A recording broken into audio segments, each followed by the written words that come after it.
Hello दोस्तों, study 24+ में आप लोगों का स्वागत है। मैं हूं पिंटू कुमार और आज मैं आप लोगों के लिए एक अच्छा टॉपिक लाया हूं कक्षा 10 के लिए प्रमेय। और ऐसा प्रमेय है जो इस बार बोर्ड एग्जाम में निश्चिंत पूछेगा, 100% गारंटी है। तो देखें दोस्तों आगे।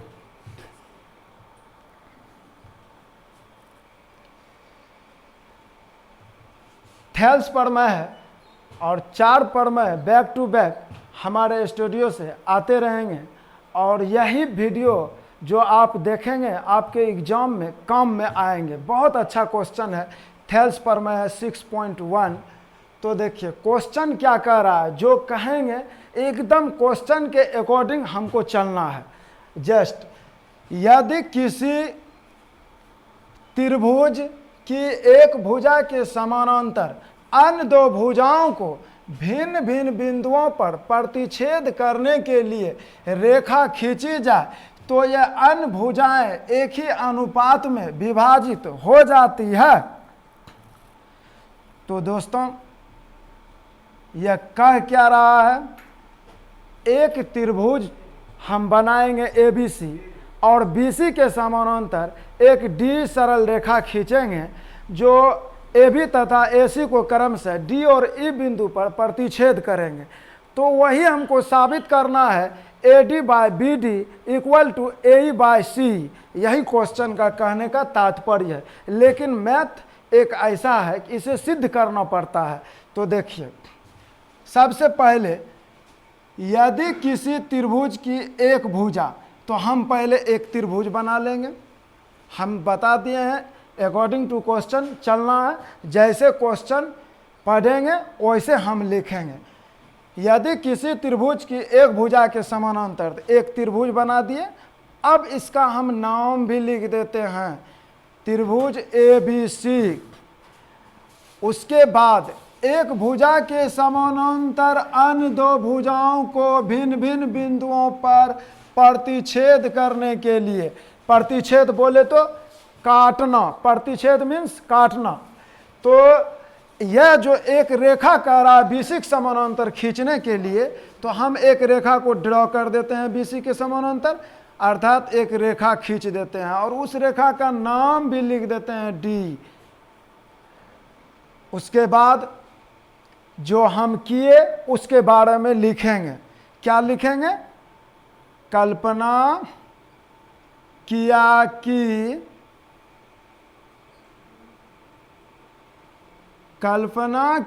कि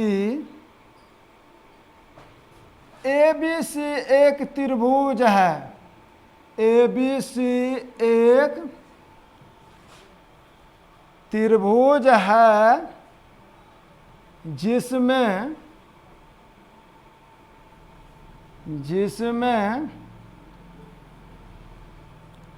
BC के समानांतर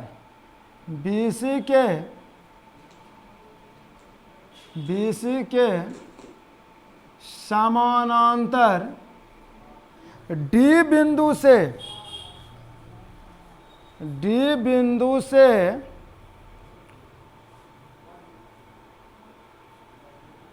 कोई सरल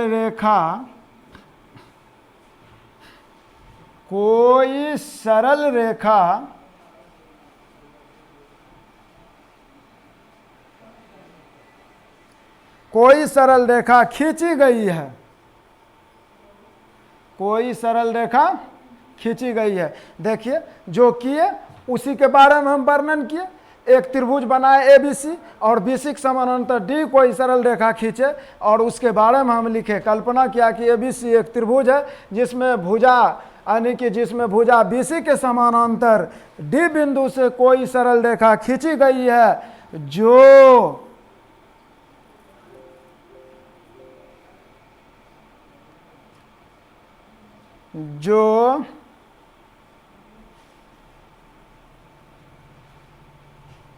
AB तथा AC को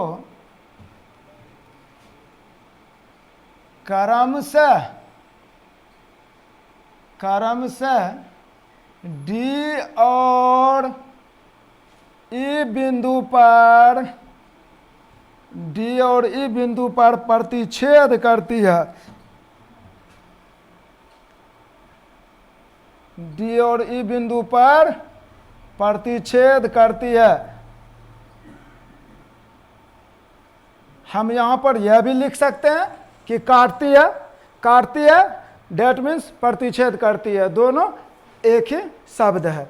तो देखिए हमने जितना पढ़ा उतना तो लिख दिया, अब आगे जो हम पढ़ेंगे उसको लिखेंगे, और मेरा एक ही मकसद है कि हम जो पढ़ाते हैं उसको आप आसानी तरीक़ा से हम सिखा सकें। तो इसी लेकर के हम आराम से आपको सिखा रहे हैं, प्रत्येक लाइन को पढ़ के लिख रहे हैं। यदि किसी त्रिभुज की एक भुजा के समानांतर अन्य दो भुजाओं को भिन्न भिन्न बिंदुओं पर प्रतिच्छेद करने के लिए रेखा खींची जाए, यह तो हो गया कि एक त्रिभुज बनाए और BC के समानांतर D एक सरल रेखा खींचे जो AB तथा AC को क्रमशः D और E बिंदु पर प्रतिच्छेद करती है अर्थात काटती है। उसके बाद क्वेश्चन क्या कह रहा है आगे हम उसको देखेंगे। तो हम आगे लिख रहे हैं, यह सब आपका भाग है थ्योरम का, यह सब जरूरत है, एक एक लाइन का जरूरत है। आप इसको रीड करते जाइए। अगर आपके पास कॉपी और पेन है तो उस पर आप इसको नोट कर सकते हैं, क्योंकि जितने भी लाइनें लिख रहे हैं वह सारे लाइनें एकदम इम्पोर्टेंस है। अर्थात यह क्वेश्चन को मैं कह सकता हूँ BM यानी बोर्ड मॉडल है। तो यह सारे चीज़ों को आप नोट कर लीजिए। आगे हम लिख रहे हैं 100% गारंटी है कि आप लोग जरूर सीखेंगे। दोस्तों ध्यान देना है, हमने जो किया वो तो लिखा, अब जो नहीं किए हैं उसको करना है। तो यहाँ है क्या, तो अगर किसी प्रश्न में तो आ जाए, तो बोले तो डेट मीन्स देन। तो ये अन्य भुजाएं एक ही अनुपात में विभाजित हो जाती है। अब यह क्वेश्चन बन गया, यह क्वेश्चन बन गया। तो आप साबित कीजिए to prove that, to prove that. कुछ बच्चे हिंदी लिखना चाहते हैं तो आप नीचे में लिख लीजिएगा। तो हमें साबित करना है कि होता क्या है, हिंदी पढ़ते हुए अगर आप थोड़ा सा इंग्लिश भी लिखते हैं तो मैथ साइंस में इंग्लिश जो है मैथ का स्टैंडर्ड ज़्यादा बढ़ा देता है और आपको अच्छा नंबर मिलेगा। तो देखिए टू प्रूव डेट, तो हमें साबित करना है कि ये जो रेखाएं काटे हैं AB एंड AC रेखाओं को D और E बिंदु पर, तो ये रेखा काटने के बाद AD by BD AE by C क्या ऐसा विभाजित हुआ है? तो जी हाँ, देख लीजिए AD equal to BD AE equal to, अच्छा AD by BD equal to AE by C, हम ऐसा बोलेंगे। ठीक, इसी को साबित करना है। अब यहाँ तक तो जो प्रश्न कहा, प्रश्न के अकॉर्डिंग हमने यहाँ तक काम किए। उसके बाद अब हमको साबित करना होगा कि AD by BD equal to AE by C आखिर होगा कैसे। तो इसको जानना है। कितना आसान है प्रश्न, कितना आसान है। प्रश्न में ही उत्तर छिपा हुआ है, और जितना प्रश्न बोला मैंने उतना काम किया, और जो बचा है साबित करने के लिए मैं आगे करने वाले हूँ। तो सिर्फ इसको ध्यान से देखना है स्टूडेंट, और आपको सिखाने का 100% गारंटी है।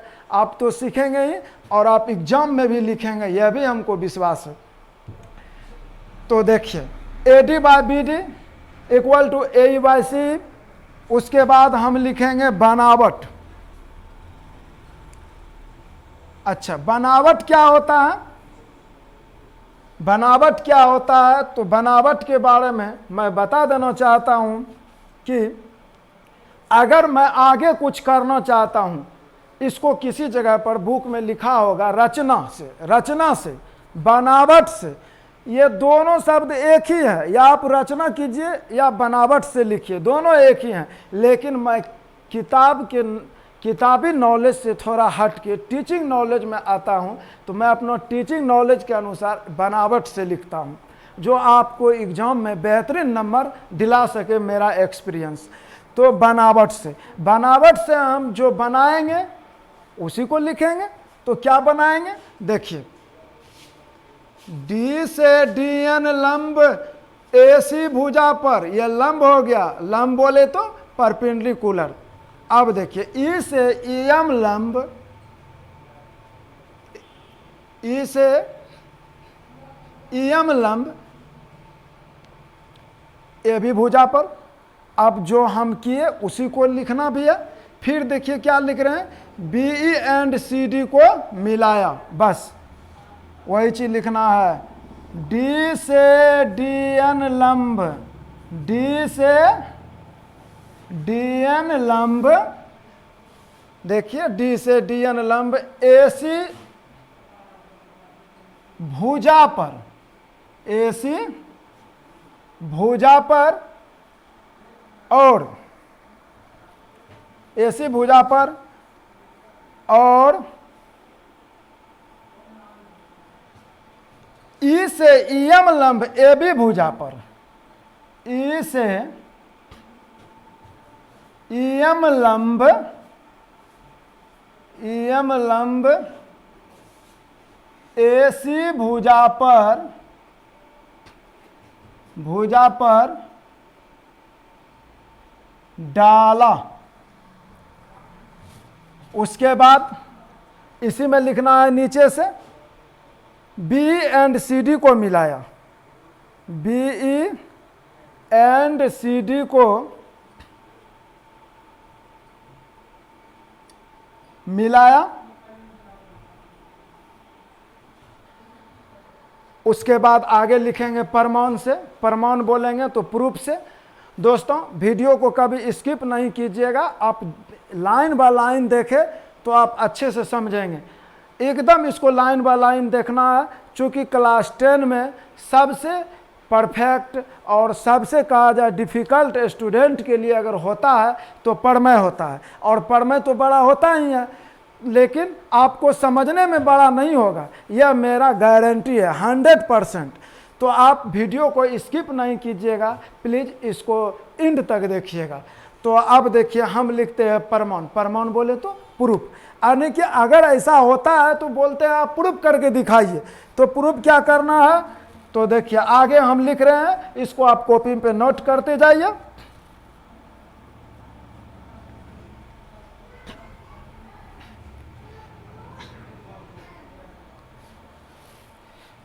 देखिए,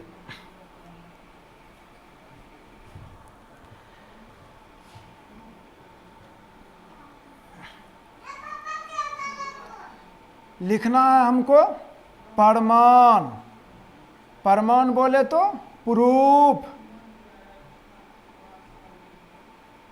अब देखिए, इसमें हम क्या देख रहे हैं, दो त्रिभुजों को हम कंपेयर करेंगे, दो त्रिभुजों से हम कंपेयर करेंगे कि उन दोनों त्रिभुजों को कंपेयर करने के बाद परिणाम क्या निकलता है। जैसे एरिया ऑफ त्रिभुज ADE, इस वाले त्रिभुज को हम लेंगे, छोटा वाले को, एरिया ऑफ त्रिभुज ADE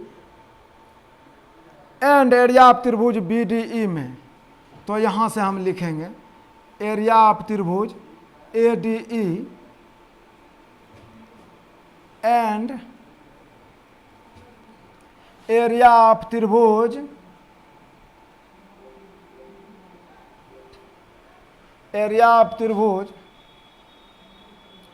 BDE में।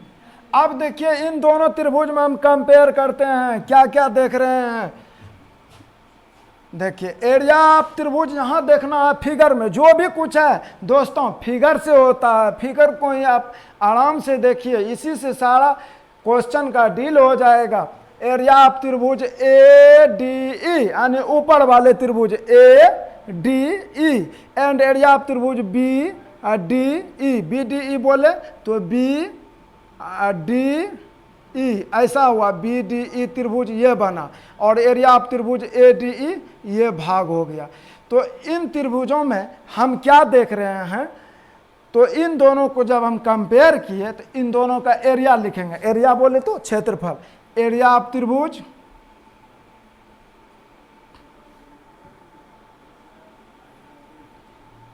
एरिया ऑफ त्रिभुज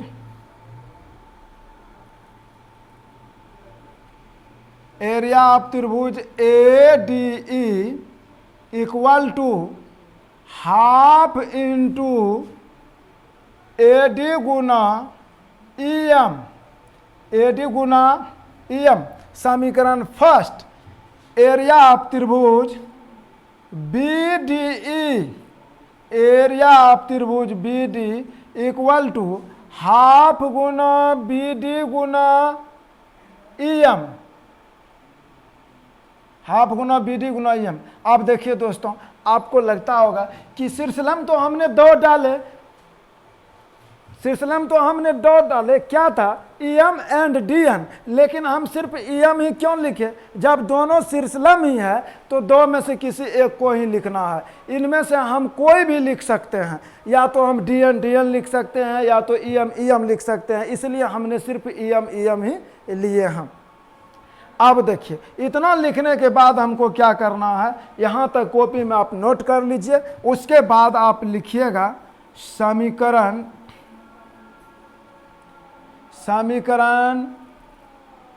फर्स्ट में समीकरण सेकेंड से भाग देने पर, अब देखिए समीकरण सेकेंड में फर्स्ट से भाग देने पर, तो यह समीकरण फर्स्ट है, समीकरण सेकेंड है, इसको आप पहले से लिख भी लिए हैं। उसके बाद देखिए क्या करना है, इसमें भाग दे देना है। तो सबसे पहले इसको इरेज करेंगे, जो हो गया है उसके बाद जो है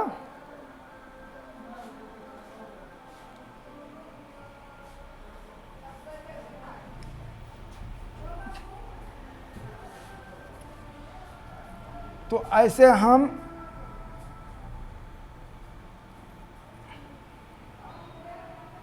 भाग दे दिया।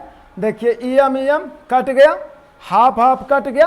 अब बचा क्या, तो बचा हमको एरिया ऑफ त्रिभुज ए डी ई व एरिया ऑफ त्रिभुज B D E equal to A D by B D, यह हो गया समीकरण 3।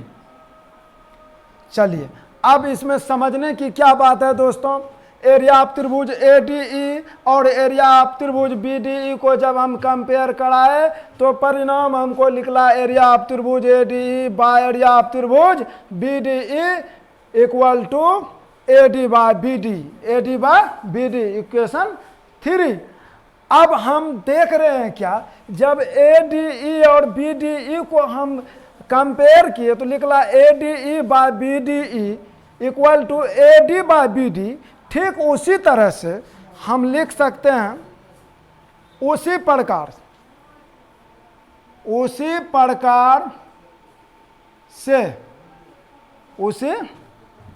से अच्छा ये तो हो गया, तो जो हो गया तो उसको हम इरेज कर रहे हैं। इसको आप कॉपी पर नोट कर लीजिए।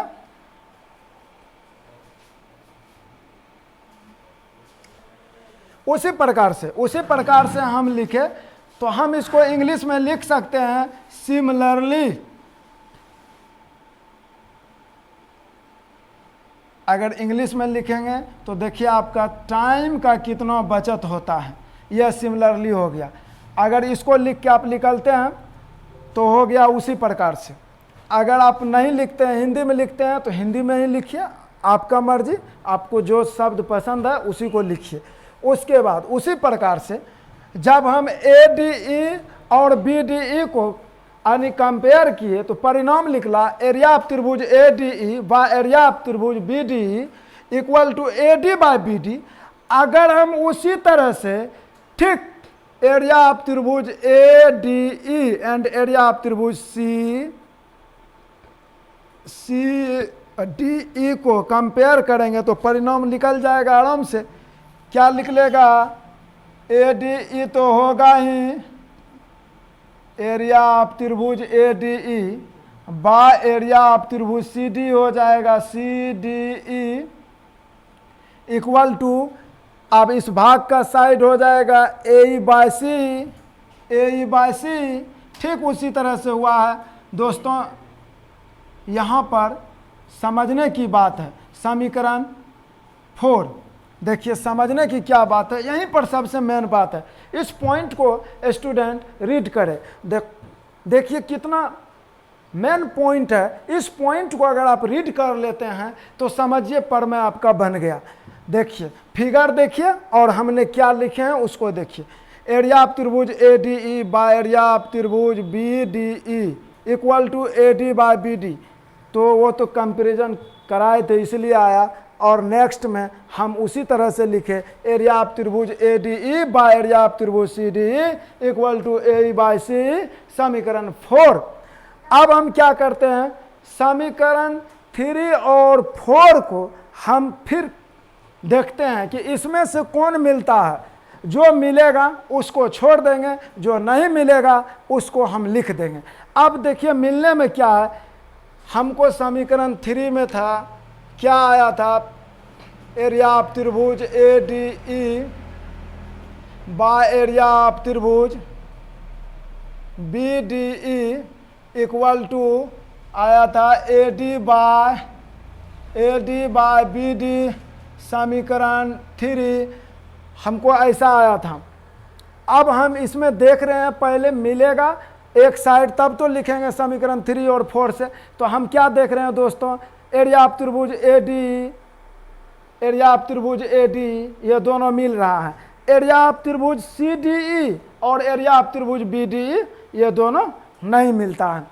ये दोनों नहीं मिलता है, ये मिलेगा एक फार्मूला से। इसके लिए दोस्तों यहाँ तक आप नोट कर लीजिए कॉपी में, फिर हम इसको इरेज कर रहे हैं। उसके बाद देखिए कैसे मिलता है, उसका एक फार्मूला है।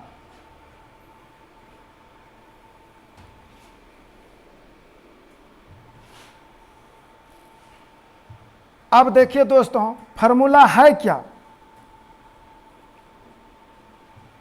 समानांतर रेखा बोले तो समानांतर रेखाएं उन रेखाओं को बोले जाते हैं जिनकी बीच का दूरी समान हो और जो एक दूसरे से नहीं कटता हो, तो उसको समानांतर रेखा बोलते हैं। जैसे रेल का पटरी देखिए, ये समझिए रेल का पटरी है।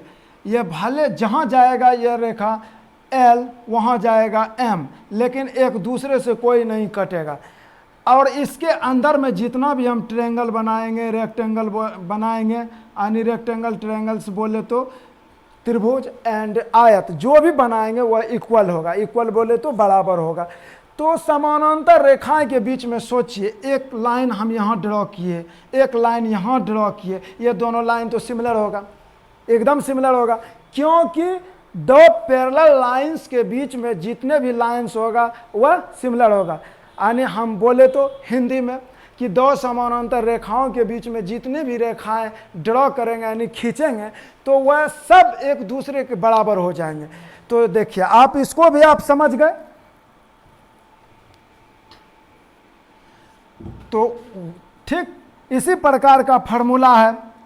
अब देखिए क्या है फार्मूला कि एरिया ऑफ त्रिभुज B D E and area of त्रिभुज सी डी ई, यह दोनों त्रिभुज D E and B C समानांतर रेखा के बीच में स्थित है। देखिए एरिया ऑफ त्रिभुज B D E, area of त्रिभुज सी डी ई, यह दोनों त्रिभुज डी एंड बी सी समानांतर रेखा के बीच में स्थित है।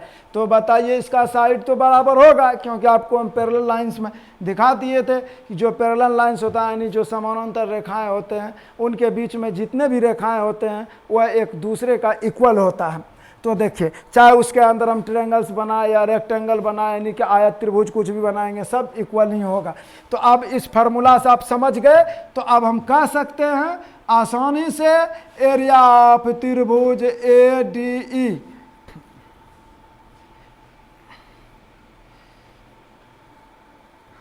एरिया ऑफ त्रिभुज ADE बाय एरिया ऑफ त्रिभुज BDE equal to AD by BD समीकरण 3। उसी को हम रिप्रेजेंट कर रहे हैं। एरिया ऑफ त्रिभुज ADE बाय एरिया ऑफ त्रिभुज CDE equal to AE by C समीकरण 4। अब देखिए, इसके और इसके लेकर के हम एक फार्मूला लिख रहे हैं। एरिया ऑफ त्रिभुज BDE, यहाँ पर हम चूंकि लिख देंगे, चूंकि एरिया ऑफ त्रिभुज BDE एंड एरिया ऑफ त्रिभुज CDE में दोनों त्रिभुज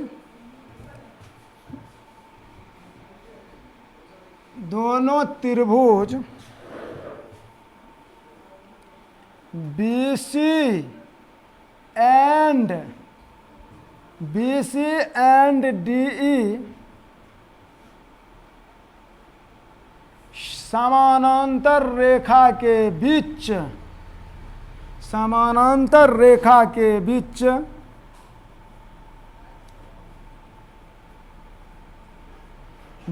स्थित है। इसलिए दोनों समानांतर रेखाओं के बीच में स्थित है, इसलिए ये दोनों क्या होगा, एक दूसरे का बराबर होगा। अब देखिए, इसको आप कॉपी पर नोट कर ले स्टूडेंट।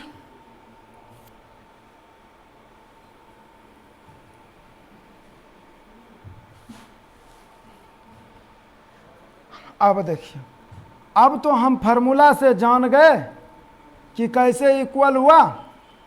एरिया ऑफ त्रिभुज BDE equal to area of त्रिभुज CDE, दोनों बराबर हो गया। अब हम कह सकते हैं समीकरण 3 और 4 से, समीकरण 3 और 4 से मतलब होता है जो मिलेगा उसको छोड़ देंगे, जो नहीं मिलेगा उसको हम बोर्ड पर रिप्रेजेंट कर देंगे। अब तो फार्मूला से ये सब मिल गया, इसको छोड़ देंगे, इस साइड को हम रिप्रेजेंट कर देंगे। AD by BD equal to AE by C। यही हो गया प्रूव्ड। स्टूडेंट, उम्मीद है अगर यह वीडियो आपको समझ में नहीं आए तो 2 बार देखिए, 3 बार देखिए, और हमको तो उम्मीद है कि एक ही बार में आप सीख गए होंगे। फिर भी अगर आप कभी लगे, आपको ऐसा लगे कि हम भूल रहे हैं, तो एक बार वीडियो देख लीजिए। और इस वीडियो को देखने के लिए आप चैनल पर लिखिएगा Study24+ बाय पिंटू सर, वहाँ पर आपको निकल जाएंगे। और 4 वीडियो हम आपको बैक टू बैक दे रहे हैं थ्योरम का।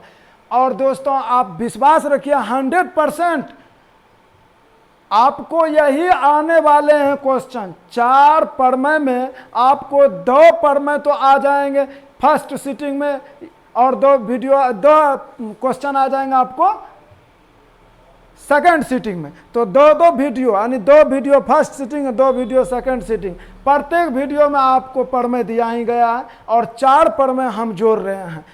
4 प्रमेय आपके लिए ब्रह्मास्त्र है, ये काटने वाले नहीं है, आपको आएगा तो आएगा हर हाल में। तो देख लिए, अब आपका ये जो है प्रूव हो गया।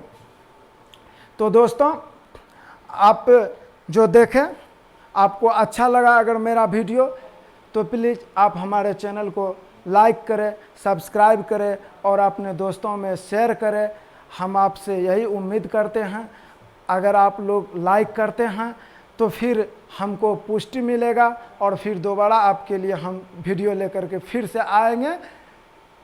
Thanks for watching, take care, have a nice day.